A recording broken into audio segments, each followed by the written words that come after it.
ሊሰማ ኢየሱስ ዳግም ይመጣል።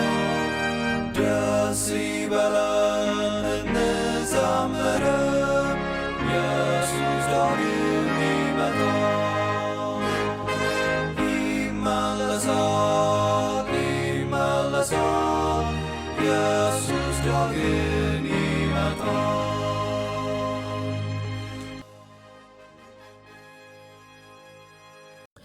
ውድ የጌታ ወገኖች በተለያየ ቦታ ሆናችሁ ይህንን ፕሮግራማችንን የምትከታተሉ ሁሉ የእግዚአብሔርን ጸጋና ሰላም ለሁላችሁ እየተመኘሁኝ ሁላችሁንም እንኳን ወደዚህ ወደ 21 ቀን የጾምና የጸሎት ፕሮግራማችን መጣችሁ እመላችሁ።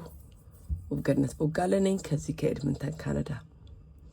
ዛሬ በቀን 7 የምንመለከተው በመንፈስ ቅዱስ በብሉይ ኪዳን በሚል ርዕስ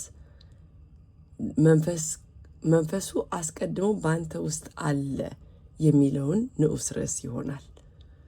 መንፈሱ አስቀድሞ በአንተ ውስጥ አለ።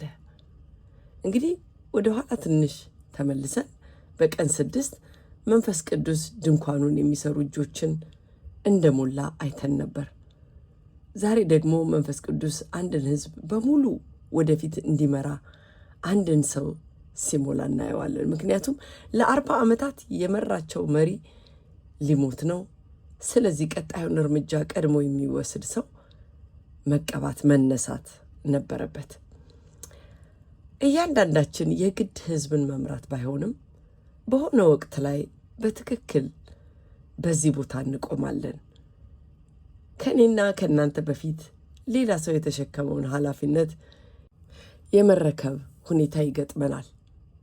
አንዲት እናቷ የተሸከመችውን ኃላፊነት ስትረከብ አንድ ወጣት ሌሎች የሚደገፉበት ሰው ሲሆን አዲስ የሥራ ቦታ፣ አዲስ የክፍል ደረጃ ወይንም ያ የለመድነው መሪ ወላጅ ወይንም የተለመደ አሰራር ከእንግዲህ ከፊታችን በማይሄድበት አዲስ ዓመት ውስጥ ስንገባ የዛሬው መልእክት በትክክል ለዚያ ሁኔታ ለዚህ ጊዜ የተዘጋጀ ነው። በዘኍልቍ 27 ከ15 እስከ 18 ያለው በጌታ ስም አነባዋለሁ። ሙሴም እግዚአብሔርን እንዲህ ብሎ ተናገረው። የእግዚአብሔር ማኅበር እረኛ እንደሌለው መንጋ እንዳይሆን በፊታቸው የሚወጣውን በፊታቸው የሚገባውን የሚያስወጣቸውንም የሚያስገባቸውንም ሰው የሥጋ ሁሉ መንፈስ አምላክ እግዚአብሔር በማኅበሩ ላይ ይሹመው። እግዚአብሔርም ሙሴን አለው፣ መንፈስ ያለበትን ሰው የነዌን ልጅ ኢያሱን ወስደህ እጅህን በላዩ ጫንበት አለው። እስቲ እግዚአብሔር ያላለውን ቃል በጥንቃቄ እናስተውል። እግዚአብሔር ኢያሱን ውሰድ፣ አሁን መንፈሴን በእርሱ ላይ አሳድራለሁ አላለውም። ያለው ለሙሴ ምንድን ነው? ኢያሱን ውሰድ፣ መንፈስ ያለበትን ሰው ነበር ያለው። ሙሴ እጁን በላዩ ላይ ከመጫኑ በፊት እስራኤል መሪ ብሎ ከመጥራቱ በፊት ከሙሴ ውጭ ያለ አንድም ሰው የእሱን ስልጣን ሳያውቅ የእግዚአብሔር መንፈስ ወይንም መንፈስ ቅዱስ አስቀድሞ በኢያሱ ላይ አርፎ ነበር። ሃሌሉያ። እስቲ ቃላቶቹን እንመልከታቸው። እጅ መጫን በትክክል ምን ያደርጋል? በዕብራይስጥ ሳማክ መደገፍ ወይንም እጅ መጫን ማለት ነው። ሳማክ ይህ ቃል ክብደትን የማሳረፍ አይነት ትርጉም ነው ያለው። ቀለል ያለ ንክኬ አይደለም የሚያመለክተው፣ ለድጋፍ ሙሉ ክብደታችንን በአንድ ነገር ላይ ማሳረፍን እንጂ። ሙሴ እጁን በኢያሱ ላይ ሲያሳርፍ ወይንም ሲደገፍ ወይንም ሲጭን ኢያሱ አስቀድሞ ያልነበረውን አዲስ ነገር እየሰጠው አይደለም። ይልቁንም መንፈስ ቅዱስ በስውር ሲያዘጋጀው በነበረው ሰው ላይ የሚታየውን የስልጣን ክብደት በይፋ እያስተላለፈ ነበረ። ይህ መጀመሪያ ከሚመስለን በላይ እጅግ አስፈላጊ ነው። እኔና እናንተ ከምናስበው በላይ ዘዳግም 39:9 ላይ ምን ይላል? ሙሴ እጁን ስለጫነበት የነነዌ ልጅ ኢያሱ የጥበብን መንፈስ ተሞላ ይለናል። ነገር ግን ከዛ ቅጽበት በፊት ዘኍልቍ 27 መንፈሱ በኢያሱ ውስጥ እንደነበረ አስቀድሞ ነግሮናል። እጅ መጫን ያልነበረውን ነገር አልፈጠረም።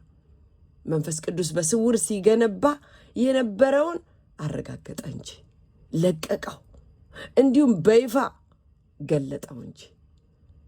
ወገኖቼ በርታ፣ ደፋር ሁን እያለ ታሪኩን ሲናገር ደግሞ እንመልከት እስቲ። ከስውሩ ዝግጅት ወይንም ይፋዊ ኃላፊነት መሸጋገር የነበረውን እንመልከት እስቲ።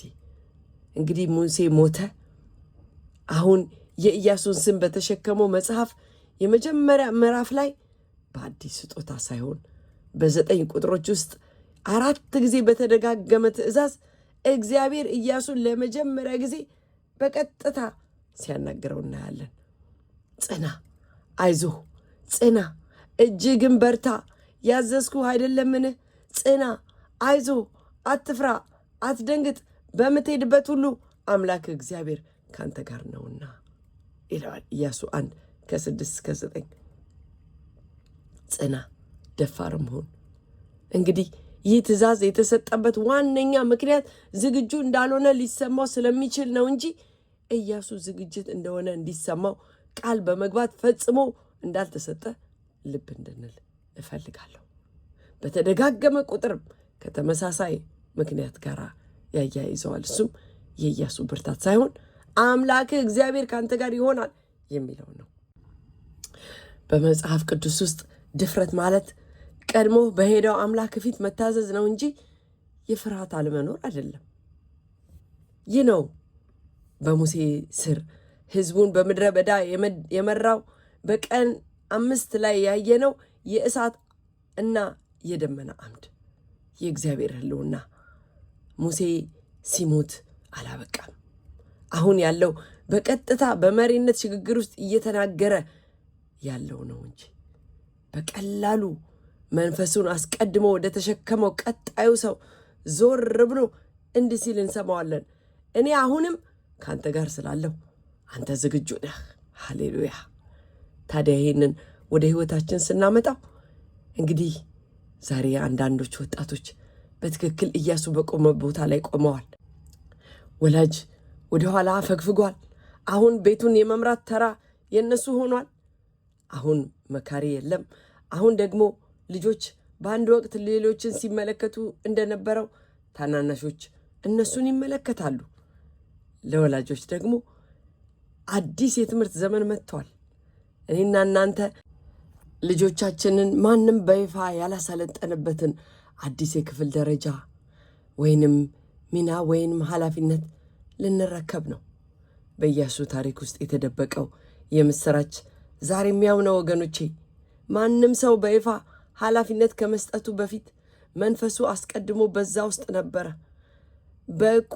ብቁ እንደሆንን እስኪሰማን እየጠበቅን ከሆነ ወይንም እግዚአብሔር ከኛ ጋር መሆኑን ለማመን አንድ ሰው በይፋ ፈቃድ እስከሚሰጠን እየጠበቅን ከሆነ ወገኖቼ ይህንን ልንሰማ ይገባናል። የብጻልኤልን እጆች የሞላው እና እስራኤልን በእሳት የመራው ያ መንፈስ ይህ ሰዓት ከመምጣቱ በፊት ከብዙ ጊዜ በፊት ለዚህ ወቅት በስውር ሲያዘጋጀን ቆይቷል። እጅ መጫን አስቀድሞ እውነት የነበረውን ነገር ከፍ ብሎ ያረጋግጣል እንጂ አዲስ ማዕረግ፣ አዲስ ኃላፊነት አንዳቸውም መንፈሱን ለመጀመሪያ ጊዜ በውስጣችን አያኖሩትም። ይህንን ለምትሰሙ ወላጆች ሁሉ በዮርዳኖስ ዳርቻ እንደነበረው እንደ ሙሴ ሊሰማችሁ ይችላል። ደክሟችኋል።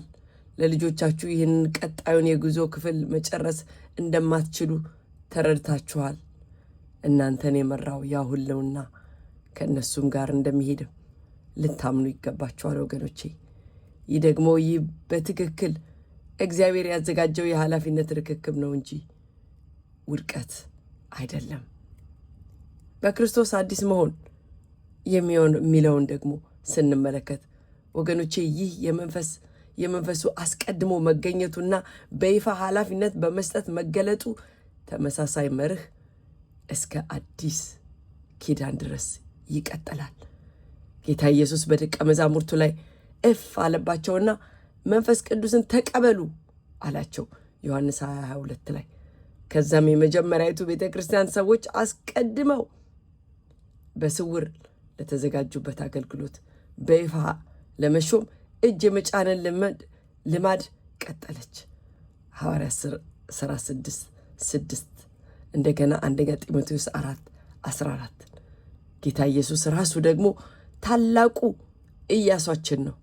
እንዲያውም ኢያሱና ኢየሱስ በዋኖቹ ቋንቋዎች አንድ አይነት ስም ናቸው።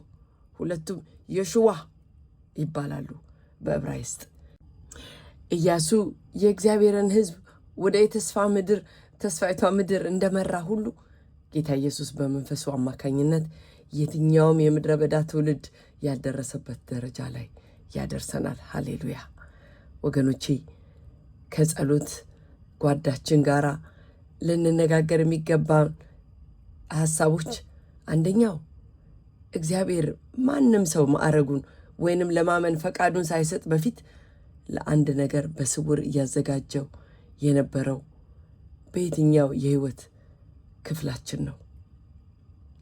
እስቲ ሁለተኛው በህይወታችን ውስጥ የመራን እና አሁን በሱ ቦታ እንድንተካ የጠየቀን ሙሴ አለ?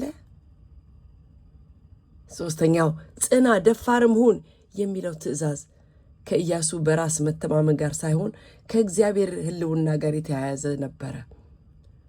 አሁን እኔና እናንተ ካለን የዝግጁነት ስሜት ጋር ምን ግንኙነት የሌለው ድፍረት የሚያስፈልገን በምን ጉዳይ ላይ ነው?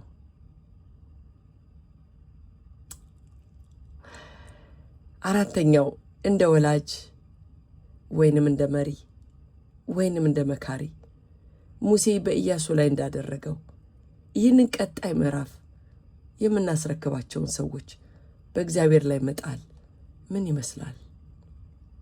እግዚአብሔር ይርዳን። እንጸልይ።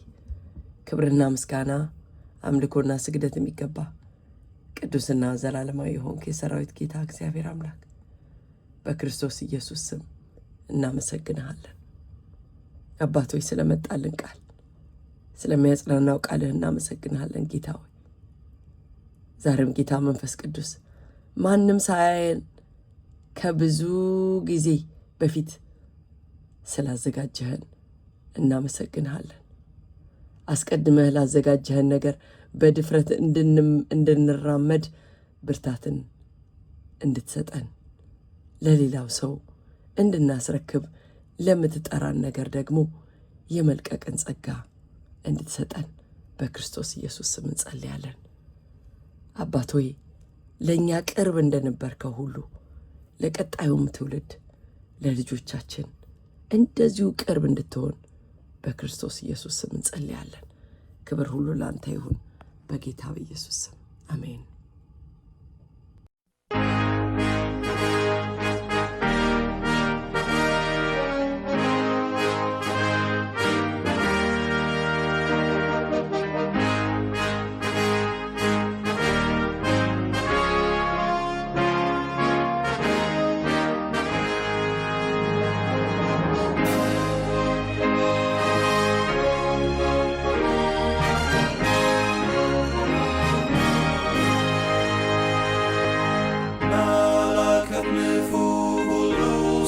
ሰማ ኢየሱስ ዳግም ይመጣል። ደስ ይበለን እንዘምር፣ ኢየሱስ ዳግም ይመጣል። ይመለሳል ኢየሱስ ዳግም ይመጣል። ተራሮቹ ኢየሱስ ዳግም ይመጣል። ኢየሱስ ይመጣል በክብር ዙፋን። ዳግም ይመጣል። ይመለሳል፣ ይመለሳል፣ ኢየሱስ ዳግም ይመጣል።